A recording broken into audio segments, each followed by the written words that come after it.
সবাইকে স্বাগত। আমি এখন রান্নাঘরে প্রতিদিনের মতো রান্না করছি, কিন্তু আজ সকালে যে মৃদু কম্পনটি আমরা অনুভব করলাম তা যেন আমার মনটাকেও নাড়িয়ে দিয়ে গেছে। আমি এই রান্না করছি, নিখুঁতভাবে জীবনের আয়োজন করছি, কিন্তু ভাবতে অবাক লাগে যে মাটিতে দাঁড়িয়ে এই জীবনের প্রস্তুতি নিচ্ছি, সেই মাটিই যদি এক মুহূর্তে সরে যেতে চায়, তবে আমাদের এই সমস্ত আয়োজন গোছানো জীবনের মূল্য কোথায়? আমরা কত অহংকার করি, কত শত বছরের পরিকল্পনা করি, কিন্তু প্রকৃতির একটা সামান্য ধাক্কাই আমাদের চোখে আঙুল দিয়ে দেখিয়ে দেয় যে আমরা কত ক্ষুদ্র, কত অসহায়। হাজার কোটি বছরের পুরনো এই পৃথিবীর সামনে আমাদের এই অস্তিত্ব ধূলিকণার থেকেও নগণ্য। তো আমাদের রোজকার কাজ, আমাদের পরিকল্পনা সবই এক লহমায় চুরমার হয়ে যায়।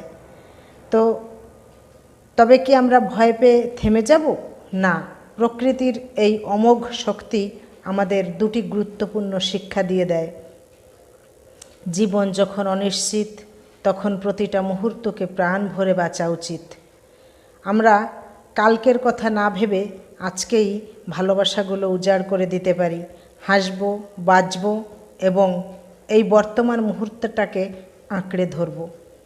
তো প্রকৃতির রোষের মুখে আমরা সবাই এক, ধনী দরিদ্র সবাই আমরা এক।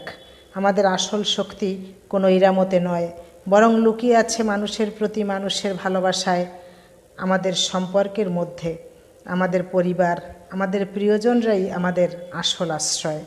তো এই কম্পন আমাদের মনে করিয়ে দিল আমাদের জীবনের ভিত্তি নড়বড়ে হলেও আমাদের সম্পর্কের ভিত্তি এবং আমাদের ভেতরের বিশ্বাস যেন মজবুত থাকে।